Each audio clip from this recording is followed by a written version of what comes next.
Welcome to EchoCast and welcome Hyrum Denney, Vice President of Product here at Echo360. Hyrum is an experienced pro of product with over 15 years of experience in SaaS and product management and UX design with a big brain and a big background in computer science to back all that up. Now, while Hyrum is not new to the kind of the ed tech and tech ecosystem, he is relatively new here to Echo360's ecosystem as the former and still current product leader here of GoReact, but now as part of the ecosystem, as it has been recently and enthusiastically welcomed to Echo360 and into the world's first and only learning transformation platform. Among the many things that Hyrum led while at GoReact prior to Echo360 was GoReact Advanced, which is an AI-powered enhancement to the already leading video feedback and tool that GoReact is. That did you know that certifies 1 in every 5 teachers here in the US? Isn't that crazy? And it does it by giving personalized, accurate, secure, and actionable feedback at a tremendous scale, especially the advanced version, which we're going to talk a little bit more about today. Prior to GoReact, and evidenced by the design ethos of his own personal website, HyrumDenney.com, check that out, Hyrum led UX and design work for a variety of firms in the education and the healthcare and the media space. Sling TV, by the way, if anybody remembers that. So he's got that rare combination of the left brain smarts and the right brain style. So welcome, Hyrum. Thanks, Jeff. It's great to be with you today and just excited to be part of the Echo360 team. Well, we're excited to have you on an EchoCast here. So would love, a lot of people here haven't had a chance to meet you as part of the Echo360 family. So let's maybe just start with some background. Have you always been kind of a techie, kind of designy kind of guy? How'd you get into this space? I knew I had a passion for computers and just creating things as well. So I started into computer science, went down the software development path. And during my education experience, I took a human and computer interaction course, which really changed my way of thinking about software. And as I discovered this world of psychology of how people use products and how they get value out of them, I realized that that was the combination of somewhere between software development and product design is where I wanted to land. So I began my career doing some software development, but really pushed into the user experience design world, and then later broadened that into the product management world so that I could influence what types of things the products were doing that I was working on, not just the design and creative aspect, but also how much we're doing, what we're doing, when we're doing, the features and the exciting things that could go into product design. I love that. Yeah, well, and it does come out. I mean, I do feel like your work and just even your personal brand, if you will. I mean, you've got a very strong design sort of style ethos. When you first started working in the space, especially within technology, where there's so much talk about features and what functions, what things can do. How do you as a leader in this space make sure that there is that eye toward like the actual eye, like how the stuff looks and how it actually flows, and not just leaning on the functionality of what it does? How do you kind of balance that? Or do you just find people that know how to do what you do and lead them in that direction? Yeah, great question. I think it always starts with industry standards. What's working well for other companies and what's actually working for people who are using the software. There is a little bit of personal taste in that of like, how do you design and create things that look good? But some of that is subjective as well. So the difference between a graphic designer and a user experience designer is somebody who can really talk to the end user, observe how they're using it, what problems they're trying to solve, what challenges they're facing, and then build an elegant experience that isn't just good for the designer, but is one that actually makes a difference for the people using it. So that's where I love to bridge that gap of you get in with the people who are using it every day, understand their world, And then you test and iterate and build creative solutions until you find something that really makes a difference for them. Yeah, yeah. Well, and I feel like especially with the work that you've been leading at GoReact and that specific tool, which we'll talk a little bit more here, is the feedback that's being given. It's authentic, like you're actually watching yourself. Somebody's watching you do something, and even in the practicing of it before even an assessment is sort of like submitted, GoReact is a very human like experience, right? I mean, it's not like you're filling out, a form or submitting something. There's literally expression in the assessment itself. So maybe talk a little bit about how those kind of unique aspects of GoReact, and as the leader of that product, over the last several years now, how that, again, eye towards the human experience it has to be essential because you're actually assessing things you can see. And it's like performative almost, or performance, I should say, not performative. It's a tricky space because I think just as humans, we're very hesitant to put ourselves on camera and to want to have a whole bunch of people analyze our behavior, our demonstrations, and our performances. And so being able to do that in a way that helps people be comfortable on camera, maybe they've never recorded themselves, maybe they've never practiced a specific skill on camera, that's a challenge. And so over time, we've had to try to find ways that are unobtrusive for people to say, look, you can just go in, you can start practicing. You don't even have to show it to people initially. And to find where are people getting hung up, like what's scary about recording yourself, and how do we provide an experience for them that not only helps them feel more comfortable, but then helps them get better at that authentic demonstration piece. So it's definitely a challenge that's an ongoing thing because we always have somebody who's just coming in for the first time experiencing that. We've introduced, like you mentioned, with AI Advanced and some of our other features that we brought into the GoReact product, we're helping people find a good starting point and then just really building them up from where they're at on those demonstratable skills. Yeah, and maybe talk about the AI Advanced. I alluded to it in the intro, but because you were really at the tip of that spear in developing it. And, there's still, even though AI is ubiquitous now, I mean, there's still a little bit of trepidation out there around like, oh, what's it pulling from? What's it going to do? Maybe talk a little bit about how AI, specifically within GoReact and the AI Advanced, how you designed it to be something that it doesn't create risk. I hate to be so glib about it, but there's nothing to be scared of. It's actually just, it's a way of scaling out the ability to do assessments in a much broader, kind of faster way to do it. But maybe just talk a little bit about the thinking that went into the design of the AI within GoReact Advanced.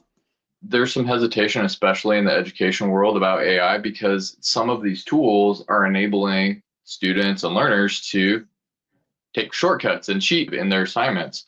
Well, GoReact is taking a different approach. When a student or a learner is demonstrating a skill, they actually don't have access to the AI during that demonstration. Where GoReact comes in is after the recording completes. And what happens with this AI assistant in the advanced product is as soon as the recording completes, the AI will go through and leave timestamp feedback for that student throughout the video at different times. The learner can click on each of those pieces of feedback and it will jump to the portion of the video where it gave the learner some advice on how to do better. Then the learner can go back again and try again. And they can repeat that process as many times as they want. As an educator or an employer who's trying to find out, is my learner advancing? Are they getting better at the thing that I sent them to GoReact to do? It's great because you can actually go back. You can see the progress. You could see that first video. Okay, here's where they started. They practiced this 4, 5, 6 times. And then I can see with this feedback they're receiving where they started and where they ended. Yeah. And then as an educator or an expert, I can jump in with my expertise and do things that the AI wasn't able to do because it is a program. It really add the value that I have as a human being as well. Right. But even the feedback itself, isn't the instructor even setting like the guidelines, kind of the goals of the goalposts around what types of feedback to even be giving, right? Because it's not like the AI is going out into the world and just weighing in on anything that it's seeing in the video or in the transcript. There's like rubrics that are created by the instructor to say, okay, look for these things, give you like weigh in. So it's not a complete abdication of responsibilities at all. It's still a very human-led kind of AI experience, right? Exactly. The instructor or the person setting up that activity, the assignment, they will have an opportunity to go in first and say, what are those data points? What are those skills that I want somebody to practice during this next activity? And they just go select those. So they have complete control to say, I want them to get better at public speaking, or I want them to get better at classroom management. And whatever those things are that they're practicing, they can select those. And that's what the type of feedback that the student will receive. That way, the feedback from the AI aligns perfectly with the curriculum or the goals of the administrator. Yeah, that's so cool. So early days still, relatively early days with the Echo360 and GoReact kind of integration, but within the ecosystem, which is all founded on these three sort of legs of the stool of create, engage, and assess. GoReact does all of those. It's not like, oh, it just does this. Talk a little bit about how, again, as the leader of GoReact on the product front for all these years, how you see GoReact kind of fitting into the ecosystem, either in a specific zone of it or just kind of at large. What is it doing to the ecosystem? I see GoReact kind of filling in some of the pieces to just connect all of the parts of the ecosystem even stronger. So for example, we have Echo Inc., where people can go learn knowledge from these publications that are created. They can learn things. And then you can go into GoReact and practice the things that you're learning. And then Echo Video and Echo Poll, you can capture lectures, you can engage students. Well, GoReact fits into the engage piece as well, because we have in the GoReact product peer feedback and peer presentations and all the types of things that you can engage with peers. And then, of course, like you said, on the assessment side, we have Echo Exam, which covers a big portion of assessment. And then GoReact just complements that with the demonstratable part of the assessment. It just brings in all of these demonstratable pieces of the learning experience and ties them perfectly into the ecosystem with the knowledge and engagement that is already there with the tools that have been provided.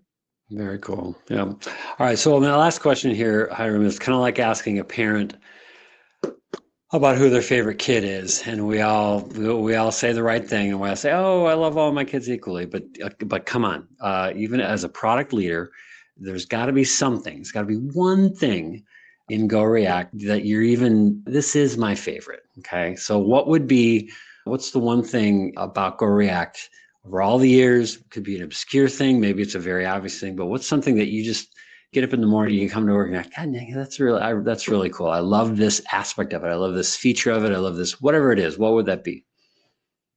I think my mind's been blown a little bit as we've really tested some of these AI features. And the reason why I like these AI marker comments as my favorite feature is because it allows me to practice in a safe space. Yeah. And the quality of the feedback is not only surprisingly good for a computer giving me feedback, but it's contextual. When I'm practicing with GoReact, I don't have to just get a generic piece of feedback about how I did. It's timestamped, it's relevant, it's specific, and I can do it in a safe space. So I think that's really my favorite feature. We've had a lot of those features in there in the past, and they've been amazing. But now it's just so fluid. I just can go in and just engage and just practice. And then when I'm ready, I can say, hey, I'm ready for some peer feedback. Hey, coach. Hey, friend. Hey, somebody who knows more than me, come in and engage with me at my right time. But that AI feedback for me, it's just a game changer for how I'm learning. Awesome. Awesome. Well, thank you, Hyrum, and thanks for being here, both here on this and just here.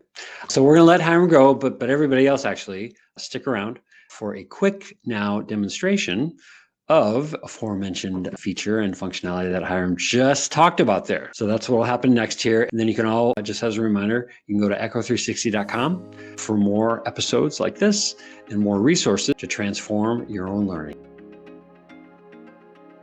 Thank you, Hyrum Denney, for sharing your journey to Echo360 and giving us a closer look at how GoReact is transforming the way instructors and learners engage through video feedback.